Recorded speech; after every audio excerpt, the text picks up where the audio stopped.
Well, I just got done running an area desert out here in Al Reef. It's actually on the way. It's in between Al Reef and Al Falah.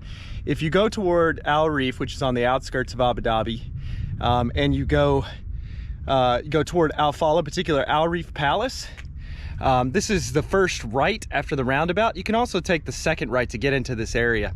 But as you'll see in the video, it's a big desert area and you got to be careful about getting in. Not everything is allowed to get in. So you can see the border, like you can kind of see the open fence there. But there's a lot of these really cool areas here in Abu Dhabi where you can run. Get like really good desert trail running.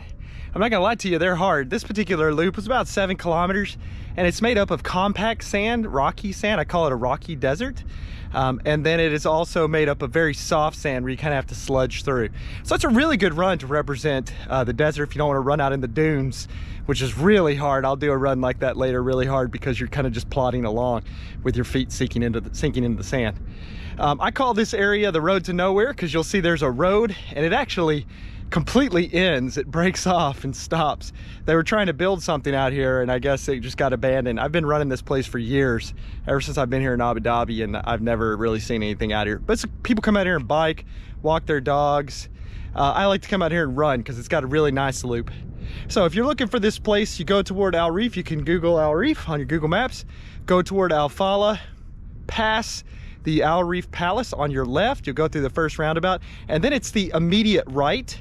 You get to a dead end where it's got a concrete barrier put up, but you can just step over that and run.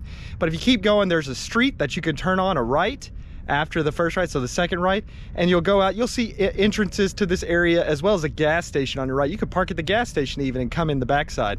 But it's a really cool area. You can run 5, 7, I've even run 50 kilometers out here before because there's all sorts of paths you can cut and make it your own. It's a really cool area to run to after it rains here in Abu Dhabi, which is rare but does happen because it gets real muddy and there's really cool areas. Anyways, check it out. This was a pretty good run. I would say this is beginner to intermediate, but a really good one if you want to experience the desert in Abu Dhabi in a safe way.